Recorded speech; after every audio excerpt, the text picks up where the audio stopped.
ஒரு மகள் தன்னுடைய வாழ்க்கையை ஒப்பு கொடுத்து டெய்லி அரை மணி நேரம் தன்னுடைய எதிர்கால வாழ்க்கைக்காக மட்டும் 10 வருஷம் ஜெபம் பண்ணிருக்காங்க. இந்த 10 வருஷத்துல ஒரு நாள் கூட ஜெபம் பண்ணாம இருந்தது. எந்த ஊருக்கு போனாலும், எந்த நாட்டுக்கு போனாலும், எத்தனை மணிக்கு போனாலும் ஒரு நாள்ல அரை மணி நேரம் தன்னுடைய எதிர்கால வாழ்க்கை எப்படி இருக்கணும், என்னுடைய வரப்போற ஹஸ்பண்ட் எப்படி இருக்கணும், அவருக்கு என்னென்ன குணம் இருக்கணும், அவர் எப்படி சர்ச்சில் இருக்கணும், அவர் என்னென்ன ஊழியம் பண்ணணும், எல்லாத்தையும் ஜெப குறிப்புகளை எழுதி வச்சு 10 வருஷம் கண்டினியூவா ஜெபம் பண்ணாங்க. ஆண்டவர் ஒரு திருமணத்தை வாய்க்க பண்ணினார், கல்யாணம் பண்ணிட்டாங்க. கல்யாணம் பண்ணின 3வது நாள் இவங்க என்னென்ன கற்பனை பண்ணாங்களோ, இவங்க என்னென்ன ஜெபம் பண்ணாங்களோ, இவங்க என்னென்ன ஆசைப்பட்டாங்களோ அப்படியே அந்த கணவனார் தலையில இருந்தது. ஆப்போசிட் அப்படியே உடஞ்சிட்டாங்களாம்.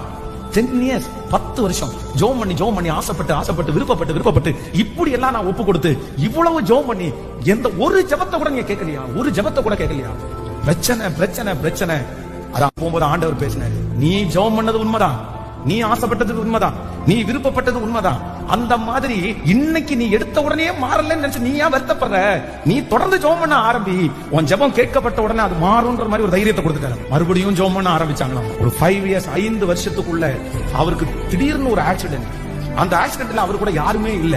அந்த நேரத்துல அந்த கார்ல உட்கார்ந்து, இயேசுவே உங்களை நான் நேசிக்கிறேன், இயேசுவே உங்களுக்காக நான் வாழ விரும்புறேன், இயேசுவே எனக்கு மறு ஜீவனை கொடுங்கன்னு சொல்லி அந்த கார்ல உட்கார்ந்து கத்தி மனம் திரும்பி ஒப்பு கொடுத்து அடுத்த 5 years தாண்டி 10 years என்னென்ன ஜெப குறிப்புகளுக்காக ஜெபம் பண்ணாங்களோ அந்த மாதிரியே கர்த்தருடைய ஹஸ்பண்ட மாத்திட்டாங்க. ஹalleluya.